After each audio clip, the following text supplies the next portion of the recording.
Bisa malam ini malam Lailatul Qadar, bisa nanti malam 25, bisa jadi jatuhnya malam 27. Jangan sia-siakan. Wallahi manfaatnya sangat luar biasa. Barang siapa yang bersedekah malam hari dan jatuhnya malam itu malam Lailatul Qadar, akan tertulis di dalam buku amalannya seperti orang bersedekah 83 tahun. Padahal belum tentu usia kita 83 tahun. Apalagi di bulan suci Ramadan. Rasulullah SAW kana ajwadan nas wa kana ajwada ma yakunu fi Ramadan. Rasulullah SAW terkenal sebagai orang dermawan, dan di bulan suci Ramadan terlihat lebih besar kedermawanannya sallallahu alaihi wasallam. Salah satu menjaminkan panjang usia, sedekah dan zakat. Sehat wal afiat, menolak bala, menyembuhkan penyakit, menjaminkan husnul khatimah, menaikkan darajat, menjaminkan keselamatan dari siksa kubur, bahkan menghadapi mungkar nakir. Allah rubahkan kuburannya yang sempit dan gelap menjadi kun fayakun raudhatun min riyadil jannah, taman dari taman surga. Ini semua berkah sedekah dan zakat. Wallahi Bapak Ibu kita memiliki nikmat yang sangat besar di Indonesia. 714 suku dan budaya, tapi masih kita bisa bersatu di bawah bendera merah putih. Dan sering berkali-kali saya menyampaikan, jangan terlalu mudah diadu domba di antara kita gara-gara perbedaan. Sayang sekali masyarakat kita belum bisa menerima perbedaan. Bukan hanya dalam hal politik, dalam hal sosial, bahkan dalam hal agama kita belum bisa menerima perbedaan. Berhak anda menyampaikan pendapatmu, tapi anda tidak berhak menyiasatkan pendapat orang lain. Silakan menyampaikan pendapatmu. Apa yang anda merasa itu benar, silakan sampaikan, tapi tidak berhak menjelekkan, mencaci, memaki, menghina orang lain. Dan kita memiliki Islam yang rahmatan lil alamin, sangat mengajarkan untuk bagaimana kita bisa menjaga dan menutupi, bahkan berbaik sangka terhadap orang lain. Kalau kita lihat kesalahan nyata, tidak boleh kita berbicara selain berbaik sangka. Doakan, tutupi aibnya, dan nasihati secara langsung, bukan membuka aib orang di depan banyak. Nabi Ibrahim ketika pertama berhijrah ke tanah suci Makkah, Makkah padang pasir, belum ada bangunan, belum ada tanam-tanaman, bahkan belum ada air, tidak ada sama sekali tanda kehidupan. Meninggalkan istrinya Siti Hajar, meninggal anaknya Ismail, tinggalkan mereka di sana. Apa kira-kira doa Nabi Ibrahim pertama yang dia panjatkan kepada Allah? Bukan ya Allah lindungilah keluargaku yang mereka sedang sendirian, ya Allah makmurkan negeri ini, tidak. Cuma Nabi Ibrahim pertama permintaannya dan permohonannya dalam doanya kepada Allah, ya Allah jadikan negeri ini aman. Wa idh qala Ibrahim rabbi ij'al hadha baladan amina warzuq ahlahu minas thamarat. Baru datangnya rezeki, minta rezeki. Karena adanya nikmat aman, lancar rezeki. Adanya nikmat aman, lantar kita mencari nafkah dan rezeki untuk keluarga. Adanya nikmat aman, nyaman anak kita pulang pergi ke sekolahannya. Adanya nikmat aman, kita bisa beraktivitas sehari-hari. Kira-kira bertanya saya kepada jamaah, pernah enggak tidur malam hari tapi ada serasa gelisah dan kekhawatiran? Kita bisa dipermacam-macam di malam hari. Kita tinggalkan keluarga, tinggalkan rumahnya, aman, dapat merasa takut. Saya pernah bertemu seorang ibu Palestina. Saya bertanya sama ibu, Bu, gimana keadaan keluarga dan saudara di Palestina? Beliau menangis meneteskan air mata. Maukah tahu keadaan kami? Dengarlah cerita. Setiap pagi saya bangun, membangunkan anakku untuk salat subuh dan menyediakan sarapan. Dan ketika mereka sudah sarapan, saya memeluk mereka dan bersalaman dan mencium mereka, sambil saya merasa dan menangis karena saya khawatir mereka bisa terjadi sasaran orang Yahudi dan tidak pulang siang hari. Saya melepaskan seperti rasa perpisahan. Mereka pergi ke sekolahannya. Ketika tiba jam siang, saya keluar dari rumah, tidak menunggu di dalam rumah, saya tunggu di luar, melihat anak-anak yang sedang lari dari luar, dari jauh. Mudah-mudahan anakku ada di antara mereka yang pulang ke rumahnya. Begitu anakku sampai ke rumah, saya memeluk dan sujud syukur. Itulah perasaanku selama 40 tahun. Kira-kira pernah kita rasakan seperti ini? Belum. Dan sayang sekali, kita tidak akan bisa merasakan nikmat aman kecuali kalau dicabut oleh Allah. Dan kalau sudah dicabut oleh Allah, mohon maaf, tidak bisa kembali lagi nikmat aman.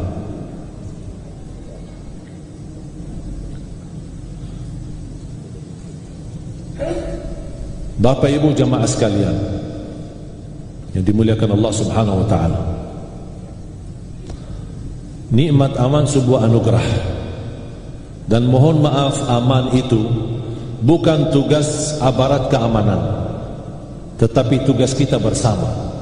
Karena itu milik kita bersama dan kita rasakan bersama. Saya tidak mau yang terjadi di Indonesia sama apa yang terjadi di Timur Tengah. Walaupun saya dari jalur ibu saya, berasal usul ibu saya dari Indonesia, bahkan kakek ibu saya seorang yang dibunuh penjajah Belanda. Sampai ketika saya bertemu Pak Jokowi, saya sampaikan, Pak, saya sebenarnya cucunya pahlawan tapi belum terdaftar. Ketika melihat keadaan di Timur Tengah, karena saya lahir di sana, saya tahu persis. Jangan ditipu Bapak Ibu apa yang terjadi di Irak, apa yang terjadi di Yaman, apa yang terjadi di beberapa negara itu gara-gara perbedaan aliran Syiah sama Sunnah. Bohong. Sebelum kejadian ini ratusan tahun bersama-sama mereka, tidak pernah ada keributan. Tapi langkah awal terjadi persoalan di Timur Tengah itu gara-gara perbedaan politik, kepentingan politik. Akhirnya rakyat yang menjadi kambing hitam. Irak dari tahun 90 sampai sekarang belum bisa aman. Suriah, Yaman, Libya, Tunisia, belakangan sekarang Sudan, dan kita tidak tahu apa yang akan terjadi lagi. Saya harap, mohon, jangan yang terjadi di Timur Tengah terulang lagi di Indonesia. Jangan mau diadu domba di antara kita. Yang sudah berlalu kita mengambil pelajaran. Tidak semua dengan kesukaan dan keinginan kita harus sabar. Yang sudah sesuai keinginannya berarti kita syukur dan kita terima. Ini ujian bagi kita, dan kita harus tahu kita di dunia bukan di surga. Jangan kita semua serba enak, serba mau apa yang kita mau harus terwujud. Tidak bisa. Kalau ada yang merasa ada kezaliman dan rajalela kezalimannya, tidak bisa dilawan zalimannya itu dengan kekerasan. Harus kita bisa dengan doa, tawakal, memohon bertolongan kepada Allah. Ada orang berkeinginan ingin merubah Indonesia, merubah sistem pemerintahan, merubah ini korupsi, merubah berbagai macam. Dia ingin merubah negara yang begitu besar dengan tekanan dari dalam dan dari luar, tapi dia gagal merubah diri sendiri. Sendiri aja dia tak mampu merubahkan dirinya sendiri. Kok dia fikirkan bisa merubah satu negara? Inna Allah la yughayyiru ma biqaumin hatta yughayyiru ma bi anfusihim. Allah tidak akan merubah nasib kita, nasib negeri kita, nasib politik kita, nasib ekonomi kita tidak akan berubah menjadi lebih baik kalau tidak dimulai merubah diri sendiri. Dan kita alhamdulillah memiliki banyak contoh mewujudkan perubahan. Bagaimana kalau terwujud perubahan, setiap berusaha dan orang kaya betul-betul mengutamakan dan tidak pernah merasa beban dan tulus dan ikhlas mengeluarkan zakat dan sedekah. Itu namanya merubah diri sendiri. Allah memberikan titipan. Kekayaan itu sebenarnya bukan milik kita, tapi titipan. Allah ingin melihat apa yang kita benar gunakan atau salah gunakan. Jujur saja saya kagumi Bapak Haji Halim. Saya tidak pernah berkeinginan jadi orang kaya kecuali pas saya kenal Haji Halim. Saya ingin jadi orang kaya untuk memberi. Sudah hampir berapa tahun Hampir 5 atau 6 tahun ya Pak, saya sudah kemari. Setiap tahun beliau undang untuk hadiri bersama-sama kita salat. Dan subhanallah, semakin tahun berjalan, semakin bertemu beliau dan terlihat masih sehat, bertambah sehat, bertambah semangat, bertambah mudah lagi. Saya yakin kalau diizinkan nikah lagi masih bisa. Tapi subhanallah luar biasa. Itu rahasianya apa? Semua kita salat, beliau salat, kita juga semua salat. Masalah ibadah, kita sama-sama juga ibadah. Tapi saya tidak pernah melihat sebagaimana sosok beliau yang begitu luar biasa, ada kepedulian, perhatian, dan tidak pernah membedakan ulama, habaib, kiai, ustaz. Ini siapa NU, ini siapa. Tidak pernah dia tanya siapa latar belakang orang itu. Ulama sudah dapat diperhatikan, dapat dihormati, dapat dilayani, dapat disayangi. Itu luar biasa.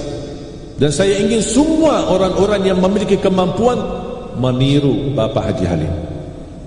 Apalagi di bulan suci Ramadan, Rasulullah SAW kana ajwadan nas wa kana ajwada ma yakunu fi Ramadan. Rasulullah SAW terkenal sebagai orang dermawan, dan di bulan suci Ramadan terlihat lebih besar kedermawanannya sallallahu alaihi wasallam. Salah satu menjaminkan panjang usia, sedekah dan zakat, sehat wal afiat, menolak bala, menyembuhkan penyakit, menjaminkan husnul khatimah, menaikkan darajat, menjaminkan keselamatan dari siksa kubur, bahkan menghadapi mungkar nakir. Allah rubahkan kuburannya yang sempit dan gelap menjadi kun fayakun rawdatun min riyadil jannah, taman dari taman surga. Ini semua berkah sedekah dan zakat. Sampai kata Siti Aisyah radhiyallahu anha, ketika dia memberi sedekah, dia suka mewangikan sedekahnya, bawa harum, parfum atau apa, diwangikan sedekahnya sampai wangi banget, baru dia sedekahin. Ditanya, wahai Aisyah, kenapa ya Aisyah begitu luar biasa perhatiannya sampai uang sedekah diwangikan dengan wangian harum? Kata beliau, karena saya meyakini harta sedekahku sebelum jatuhnya di tangan orang miskin yang membutuhkan, dia jatuhnya di tangan Allah Subhanahu wa taala. Makanya saya ingin harta sedekahku harum dan wangi.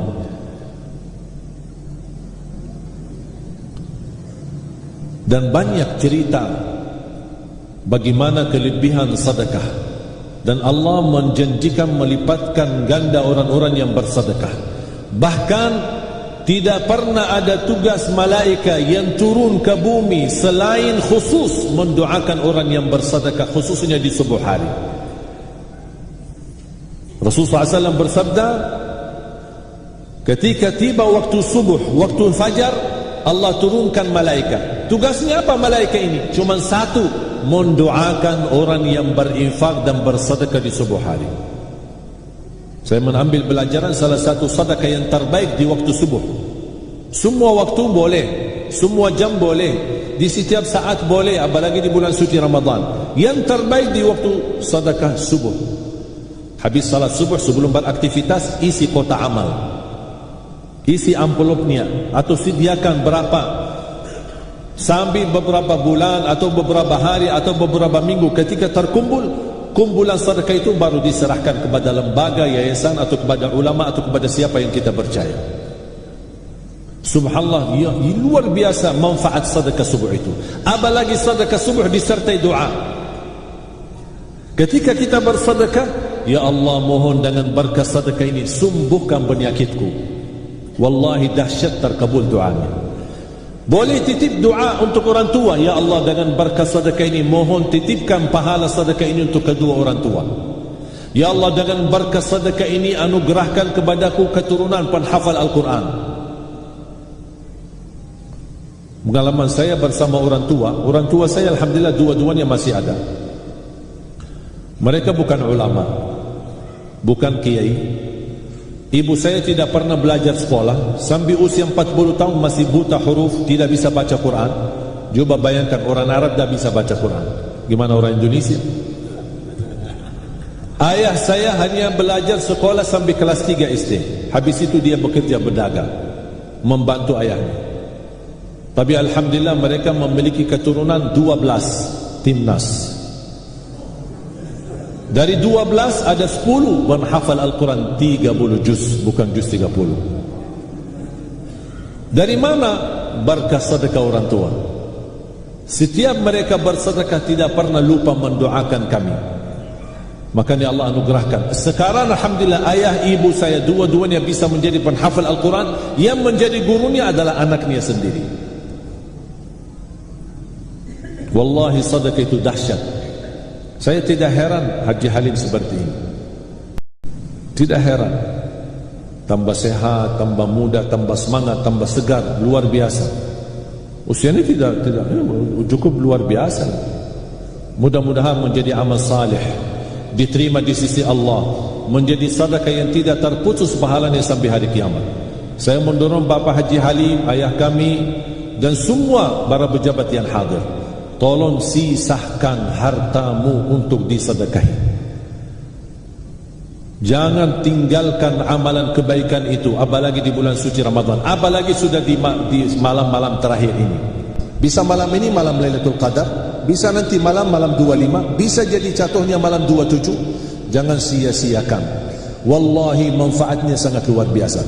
Barang siapa yang bersedekah malam hari dan jatuhnya malam itu malam Lailatul Qadar, akan tertulis di dalam buku amalannya seperti orang bersedekah 83 tahun.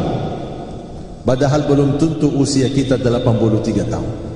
Hanya dengan sekali kita sedekah malam hari, jatuhnya pas bersama Lailatul Qadar, makanya Allah menilai sedekah kita sama dengan orang yang bersedekah sepanjang 83 tahun. Dan hanya sesaat, sebentar saja. Kalau orang belum memiliki kemampuan, niatkan di malam Lailatul Qadar. Niatkan, ya Allah, kalau saya punya kelebihan rezeki, saya ingin bantu orang, ingin sedekah, anak yatim, santunan, matu aram.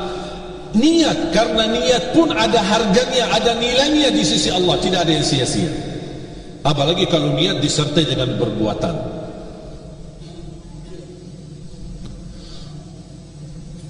Pasti Bapak Ibu berkeinginan husnul khatimah. Salah satu doa yang saya sukai selama saya dengar di Indonesia, ya Allah biha, ya Allah biha, ya Allah bi husnil khatimah. Siapa yang tidak mau husnul khatimah? Tapi ingat, husnul khatimah tidak cukup dengan doa. Tapi salah satu amalan yang menjaminkan husnul khatimah, wallahi sedekah. Saya sudah baca dalam salat tarawih suratul Munafiqun. يا أيها الذين آمنوا لا تلهكم أموالكم ولا أولادكم عن ذكر الله ومن يفعل ذلك فأولئك هم الخاسرون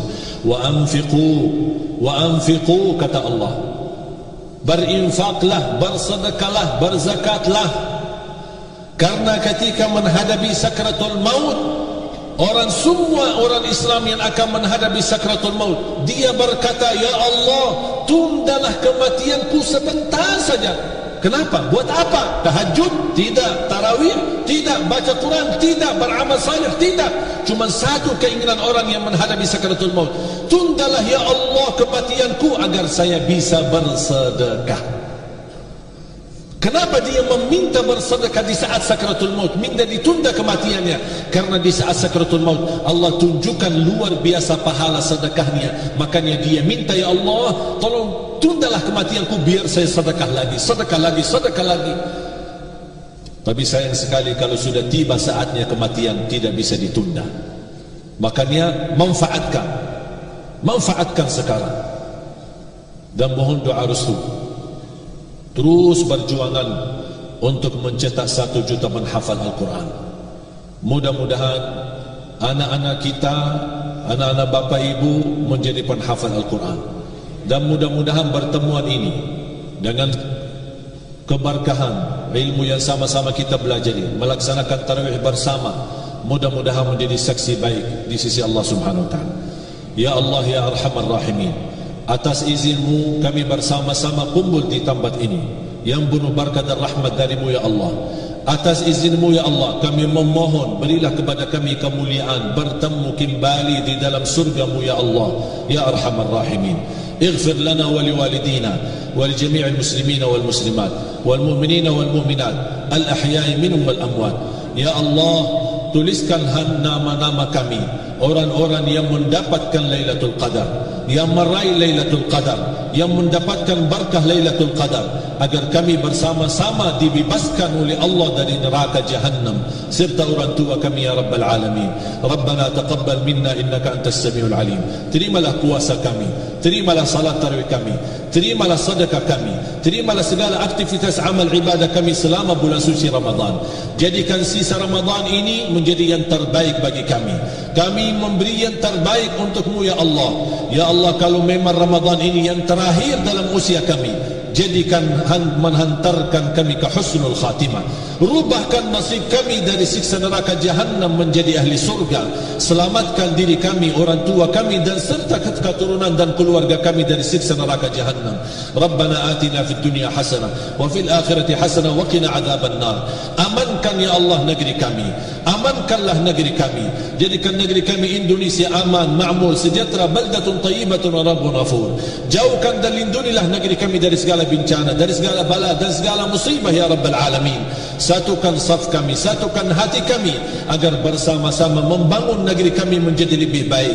Birahmatika ya arhamar rahimin. Wa sallallahu ala sayyidina wa nabiyina Muhammad walhamdulillahi rabbil alamin.